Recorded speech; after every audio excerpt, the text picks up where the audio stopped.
नमस्कार, मेरा नाम दिलराज। मैं आप सभी के अपने यूट्यूब चैनल नर्सिंग 360 डिग्री ज्ञान में स्वागत करता हूं।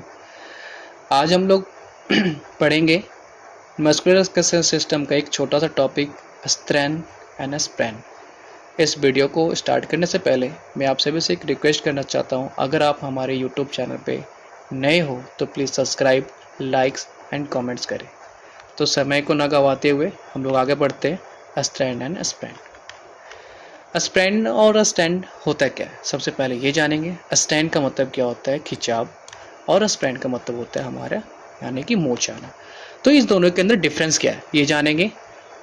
स्ट्रेन का मतलब क्या होता है कि अगर हमारे मसल्स के अंदर क्या हो रहा है, इंजरी हो रही है, तो उसको हम लोग क्या बोल रहे हैं, यानी कि स्ट्रेन बोल रहे हैं।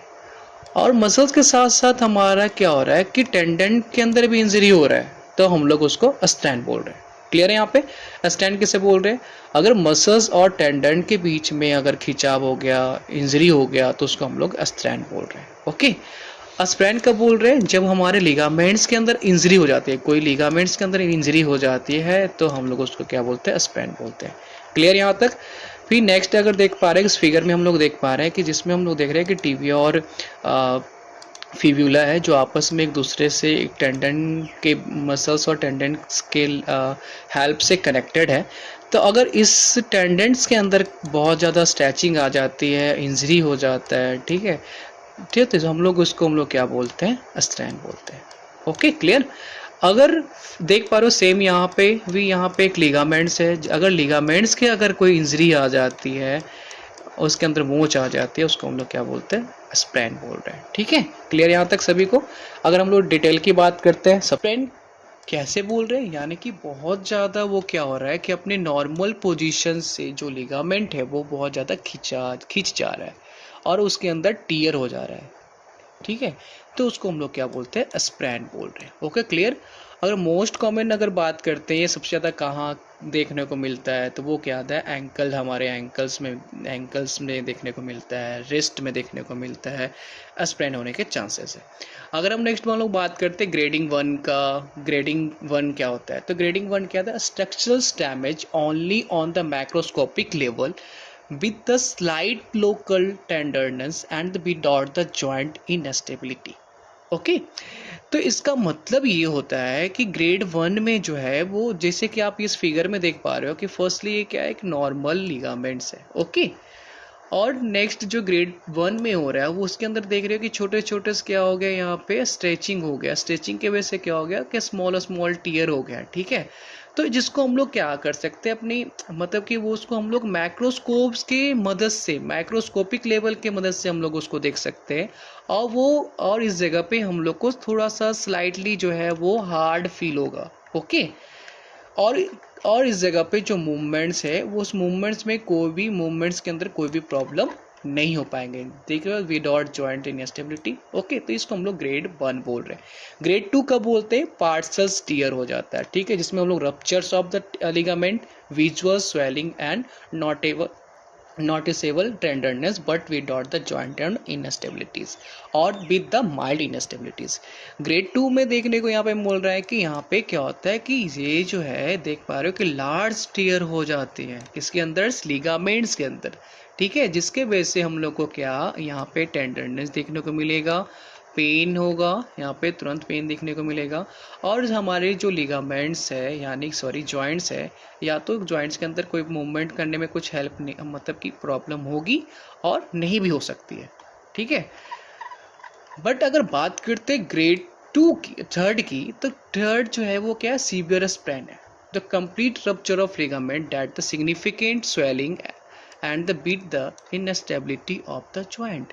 जिसके अंदर देख पा रहे हो कि जो लिगामेंट्स है वो क्या हो गए, पूरी तरह से सेपरेट हो गए, टू पार्ट में कंप्लीटली टीयर हो गया है। तो जिसके बेस से क्या होगा, पेन देखने को मिलेगा। ठीक है, स्वेलिंग हो जाएगी इस जगह पे स्वेलिंग हो जाएगा, रेडनेस देखने को मिलेगा, और इस जगह को हम लोग मूव नहीं कर सकते, यानी कि ज़्यादा एक्टिविटीज़ नहीं कर पाएंगे हमारे अपने पैर को या जॉइंट को। ओके, क्लियर है? ये था हमारा ग्रेड थ्री। नेक्स्ट हम लोग बात करते हैं स्ट्रेन की। तो स्ट्रेन का मतलब क्या होता है, खिंचाव, ठीक है। तो a strain is an injury to muscles and tendon, thick and tough fibers cord of the tissue that connect a muscles to a bone। तो अगर इसकी बात करते हैं तो ये जो है वो क्या है, इंजरी हो रहा है कहाँ पे, मसल्स और टेंडन के अंदर, ठीक है। तो ये मसल्स और टेंडन के बीच में जो क्या होता है, टेंडन किसे बोलते हैं, मसल्स से बोन्स जो कनेक्ट करता है उसको हम लोग टेंडन बोलते हैं, ओके। और लिगामेंट हम किसे बोलते हैं, जो क्या होता है, मतलब कि यहाँ पे बोन टू बोन क्या होता है, कनेक्ट करता है, उसको लिगामेंट बोलते हैं। क्लियर है यहाँ पे सभी को, लिगामेंट्स और टेंडन, ठीक है। अगर कॉमन साइड की बात करें तो ये सबसे ज़्यादा जो मतलब कि खिंचा है वो बैक साइड में आने के चांसेस बहुत ज़्यादा है, ठीक है। अगर ग्रेड 1 की बात करते हैं तो ग्रेड जो है वो क्या होता है, माइल्ड स्ट्रेन होता है। फर्स्टली ग्रेड 1 की बात करते हैं वो क्या होता है, माइल्ड स्ट्रेन होता है। Affect only the limit number of fibres in the muscles, there is a no decrease in strength and there is the full active and passive range of motion।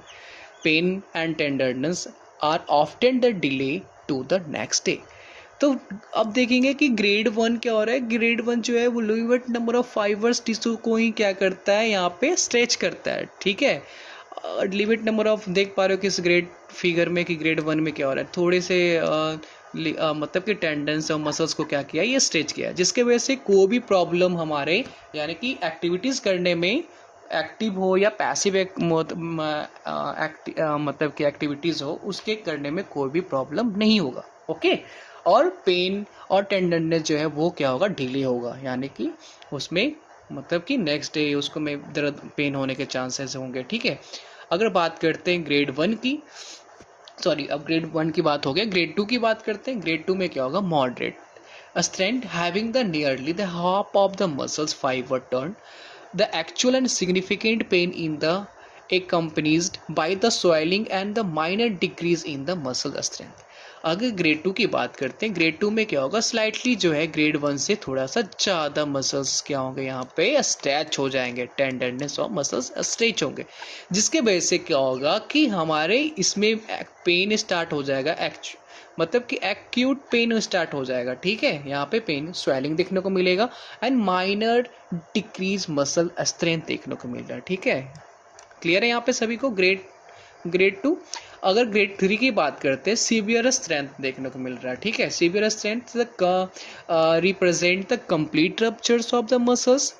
This means the either the tendon is separated from the muscles belly of the muscles belly is the actually turned in two parts, separate swelling and pain and a complete loss of function and characteristics of these types of the stent। Clear. इसमें क्या हो रहा है कि grade 3 में जो है वो क्या हो रहा है कि कम्प्लीटली जो है हमारा जो टेंडरनेस और मसल्स है वो कम्प्लीटली क्या हो गया, 2 पार्ट्स में डिवाइड हो जाता है। तो हम लोग उसको सीवियरली यानी ग्रेड 3 में हम लोग उसको काउंट करते हैं, जिसमें देख पा रहे हो कि सीवियर स्वेलिंग होने के चांस, स्वेलिंग हो जाएगा, पेन होगा और बहुत अपने यानी कि जो फंक्शन है उस जॉइंट का वो फंक्शन क्या होगा, वो लॉस कर देगा, ओके। क्लियर है यहाँ तक सभी को, स्ट्रेन एंड स्प्रेन के ग्रेडिंग, ओके। नेक्स्ट हम लोग बात करते हैं कॉजेज। स्ट्रेन और स्प्रेन के कॉजेज क्या क्या हो सकते हैं, क्या क्या कारण हो सकते हैं जिससे यानी कि स्ट्रेन खिंचाव आ सकता है या मोच आ सकता है हमारे पैरों में, जॉइंट्स में। तो फर्स्टली अगर कोई एक्सरसाइज बहुत ज़्यादा एक्सरसाइज कर रहा है, ठीक है, मतलब कि बहुत हैवी लिफ्टिंग कर रहा है, तो उसके वजह से हमारा स्ट्रेचिंग हो सकता है, ठीक है, मतलब कि हमारे अंदर स्ट्रेच आ सकती है। या तो फुटबॉल खेल रहा है जिसकी वजह से क्या आएगा, हमारे मोच आ जाएगा, स्प्रेन आ सकते हैं, ठीक है। या तो सम टाइम क्या होगा कि फीमेल्स लोग बहुत ही वेयर करते हैं, हाई हील्स पहनते हैं, जिसके वजह से रिस्ट एंकल्स स्प्रेन होने के चांसेस बहुत ज़्यादा बढ़ जाते हैं, ठीक है, जिसकी वजह से वो बहुत ही ज़्यादा मतलब फॉल होते हैं। या तो क्या होता है, चिकनी जगह हो गए जहाँ पे तेल गिरे हो या तो पानी गिरे हो, उसकी वजह से पैर फिसलने की वजह से भी हम लोग का स्ट्रेन एंड स्प्रेन दोनों हो सकते हैं। These are the common of the strain and strain, ठीक है, जिसकी वजह से क्या होता है, इंजरी होने के चांसेस बढ़ जाते हैं, ओके। नेक्स्ट हम लोग बात करते हैं कि इसके अंदर 2 तरह के इंजरी होते हैं। वो firstly acute injury and over use injuries.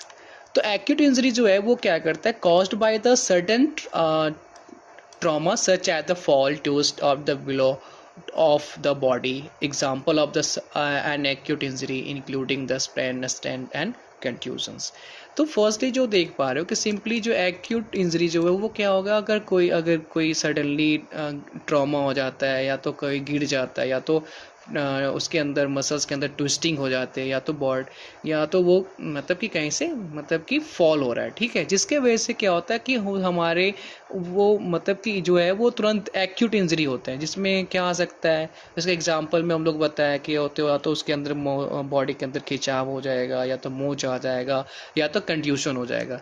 तो कंट्यूशन का मतलब होता है कि चोट लगना, कुचला जाना, बॉडी क्या होता है, कुचला जाना, जिस called it contusion. Okay, overuse injury जो है वो क्या होता है, अगर इंजरी हुआ, एक्यूट इंजरी हुआ, अब ओवर यूज इंजरी जो है वो क्या होगा कि अगर ग्रेजुअली ओवर द टाइम, ये लंबे समय तक ये रहता है, वेन एंड एट लिस्ट और other activities in the repeated on off 10 areas of the body do not have the enough time to the heal between the occurrence, ठीक है, जिसमें वो क्या कर रहे हैं कि वो अपने हीलिंग के लिए उस जगह पे इंजरी हुआ है उस जगह को हील करने के लिए वो समय नहीं दे रहे हैं, रेस्ट नहीं कर पा रहे हैं, ठीक है, जिसके वजह से वो क्या हो रहा है, जो मतलब कि जो हीलिंग हुआ है वो उसको मतलब कि जो इंजरी हुआ है वो क्या हुआ, हील नहीं हो पा रहा है। ओके, जिसके वजह से क्या हो रहा है कि ओवर यूज इंजरी हुआ है, जिसकी वजह से वो लंबे समय तक वो कंटिन्यू वो अपने एक्टिविटीज़ को कर रहे हैं, करते जा रहे हैं और हीलिंग का उसको टाइम नहीं दे पा रहे, जिसकी वजह से ओवर यूज इंजरी हो जाने के चांसेस है, जिसकी वजह से क्या होगा, टेंडिनाइटिस होने के चांसेस हो जाएगा,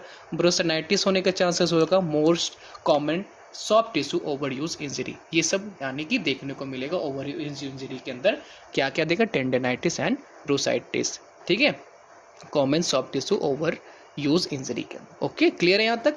नेक्स्ट अगर बात करते हैं क्लिनिकल फीचर की, तो क्लिनिकल फीचर में क्या क्या देखने को मिल रहा है, पेन होगा, फर्स्टली बात करते हैं स्प्रेन की, ठीक है, यानी कि मोच आया था, जिसमें क्या होगा, पेन होगा, स्वेलिंग होगा, ब्रूसिंग स्कलरेशन हो जाएगा, देख पा रहे हो कि इस फिगर में कि ब्लूस हो गया, और हमारे बॉडी मूवमेंट जो है वो जॉइंट का वो नहीं हो पाएगा और ठीक है। अगर हम नेक्स्ट बात करते हैं स्ट्रैंड की, स्ट्रैंड जो है उसमें क्या होगा, पेन होगा, मसल्स वीकनेस होगा, स्पास्म होगी, ठीक है, स्वेलिंग होगा, ठीक है, क्रैम्प होगा, ठीक है, ब्रूसिस होगा, inability to the use of muscles, और हम लोग उस मसल्स को यूज नहीं कर पाएंगे अच्छे से, ठीक है। The activities difficult in walking to do the sports activities, यानी कि अपने काम को और स्पोर्ट्स डेली एक्टिविटीज़ को नहीं कर पाएंगे वो लोग, ठीक है, पेन होगा, ठीक है, नी कैप में पेन होने के चांस हो सकते हैं, क्रैम्पिंग हो सकता है, muscles cramping, these are the clinical feature of the sprain and strain. Okay, next अगर बात करते हैं स्प्रेन एंड स्टेन की, तो क्या होता है, sprain and stain is the can both B painful but they are not the exact the same, clear. Firstly same क्यों नहीं है, देख पा रहे हो कि सिंपल सा हम लोगों ने स्प्रेन में क्या होता है, लिगामेंट्स के मतलब इंजरी हो जाती है, और स्टैंड के अंदर मसल्स एंड टेंडन का इंजरी होता है, ठीक है। मोस्ट कॉमन साइड की अगर बात करते हैं एंकल्स, नी और रिस्ट में देखने को मिलता है स्प्रेन, ठीक है। और अगर स्टैंड की बात करते हैं जिसमें लो बैक और हैमस्ट्रिंग्स में देखने को मिलती है। Okay, clear. नेक्स्ट बात करते हैं कि साइन एंड सिम्टम की, तो दोनों के अंदर पेन देखने को मिल रहा है, ठीक है, स्वेलिंग देखने को दोनों के अंदर मिल रही है, बट ब्रूसिंग स्कलरेशन हम लोग का स्प्रेन के अंदर मिल रहा है, और मसल्स स्पाज में जो है वो स्ट्रेन के अंदर मिल रहा है। क्लियर है यहाँ तक, सब क्लियर। यहाँ तक बात करते, नेक्स्ट मूव ऑन करते हैं यहाँ पे ट्रीटमेंट में। ट्रीटमेंट क्या होता है, ट्रीटमेंट को हम लोग थ्री स्टेज में हम लोग क्या करते हैं, ट्रीट करते हैं। फर्स्टली जो है स्टेज 1, जिसमें हम लोग प्राइज प्रोटेक्ट करते हैं, stage 2 exercise and stage 3 return to the sports. Firstly stage 1 में बात करते हैं प्राइज की। प्राइज का मतलब पी आर द प्रोटेक्शन, यानी कि फर्स्टली अगर कोई किसी इंसान को चोट लग गया है, इंजरी हो गया है, या स्प्रेन स्ट्रेंथ हो गया, खिंचाव आ गया, मोच आ गया, तो पहले उसको हम लोग प्रोटेक्ट करेंगे, अच्छी जगह पे ले जाएंगे और उसको प्रोटेक्ट करेंगे, ठीक है। First next move the rest, उसको फिर प्रॉपर रेस्ट के लिए बोलेंगे। Next I for ice apply करेंगे इन 20 मिनट्स के लिए। ओके, सी फॉर कंप्रेशन, जिस जगह पे वो मोच आया उस जगह पे थोड़ा सा कंप्रेशन अप्लाई करना है, और लास्टली पैर को क्या करना है, एलिवेट करके रखना है, E for elevate. These are the price this are the stage जिसमें हम लोग फर्स्ट स्टेज में हम लोग प्रोवाइड करेंगे। ओके, नेक्स्ट स्टेज 2 एक्सरसाइज देख पाएंगे हम लोग। नेक्स्टली देख पा रहे हैं कि एटलीस्ट जो प्राइस है वो क्या 24 to 28 आवर्स के लिए हम लोग मतलब के लिए उसको प्राइस स्टेज फर्स्ट में रख रहे हैं, जिससे क्या होगा कि स्वेलिंग और पेन के अंदर क्या आएगा, थोड़े से रिड्यूस होगा। ठीक है, क्लियर है। नेक्स्ट बात करते हैं स्टेज 2 में, जिसमें स्टेज 2 में फिजिकल थेरेपी एक्सरसाइज प्रोग्राम चला रहे हैं, जिससे क्या होगा कि मतलब कि जो भी इसके स्वेलिंग हुआ है, पैरों के अंदर स्वेलिंग है, उसके अंदर क्या होगा, स्वेलिंग जो होगा वो कम होगा, जो शिफ्टिंग स्टिफनेस आ गया वो कम जाएगा। ठीक है, और नॉर्मल पेन जो हो रहा है, फ्री रेंज ऑफ मोशन मतलब कि पैर को हिलाने डुलाने में जो पेन हो रहा है उससे क्या होगा, वो इम्प्रूव होगा। ओके, और स्ट्रेंथ और फ्लेक्सिबिलिटीज़ के अंदर भी मतलब इंक्रीज होगा उनके बॉडी, और return to the full daily activities, और वो डेली एक्टिविटीज़ में रिटर्न हो सकते हैं। क्लियर है। अगर नेक्स्ट बात करते हैं स्टेज 3 की, स्टेज 3 जो है वो रिटर्न टू द स्पोर्ट्स होंगे, जिसमें रिटर्न पहले होने से पहले उनको स्पोर्ट्स स्पेसिफिक एक्सरसाइज कराया जाएगा, इम्प्रूव द प्रोसिसेप्शंस करवाए जाएंगे। ठीक है, जिससे कारण क्या होगा, उनके जो मसल्स एक्टिविटीज़ है वो क्या होंगे, इम्प्रूव होंगे, और वो वापस से अपने back to return to the sports जा सकते हैं। अगर हम लोग लास्टली हम लोग बात करते हैं प्रिवेंशन की, तो प्रिवेंट कैसे कर सकते हैं स्प्रेन और स्ट्रेंड को। स्प्रेन और स्ट्रेंड को प्रिवेंट करने के लिए हम लोग क्या करेंगे, स्ट्रेचिंग करेंगे, यानी कि वार्म अप करने से पहले, यानी कि अगर जिम जा रहे हैं या कहीं जा रहे हैं वो तो हम लोग अपने आप को स्ट्रेचिंग करेंगे। ठीक है, या तो उससे यानी कि अगर स्ट्रेन और स्प्रेन से बचना भी है तो उसके लिए भी हम लोग को क्या करना है, स्ट्रेचिंग करना है, जिससे हम लोग स्ट्रेचिंग करने से क्या होगा कि लिगामेंट्स और टेंडेंस है वो क्या होंगे, स्ट्रांग हो जाएंगे। ठीक है, और जिम जाने से पहले वार्म अप करना है अपने आप को, फिर लास्टली आने से पहले कूल डाउन करना है, and proper the bear the footwear. ठीक है, और प्रॉपर फुटवेयर को क्या करना है, बियर करना, पहनना है। ओके, नेक्स्ट हम लोग बात करते हैं स्प्रेन एंड स्ट्रेन की, तो जिसमें स्प्रेन जो है वो क्या हो रहा है, देख पा रहे हो कि स्प्रेन और स्ट्रेन में दो मस्ट एक ही मतलब डिफ्रेंशिएट है। वो क्या है कि स्प्रेन के अंदर bluish colouration, radius and blackish colour का हो जाएगा, और स्ट्रेन के अंदर मसल स्पाज्म एंड कंट्यूशन देखने को मिलेगा। बाकी सब same similar, pain around the injury area देखने को मिलेगा दोनों के अंदर, स्वेलिंग देखने को मिलेगा दोनों के अंदर देखने को मिल रहा है। ठीक है, जॉइंट इनस्टेबिलिटी देखने को मिल रहा है, लिमिट रेंज ऑफ मोशंस देखने को मिल रहा है। ठीक है, समझ में आ गया, ये सब सारे हम लोग दोनों के अंदर, बट डिफरेंस ये है कि bluish and radius of the black colouration हम लोग का स्प्रेन में मिल रहा है, स्ट्रेन पर मसल स्पाज्म एंड कंट्यूशन मिल रहा है। ओके, क्लियर है।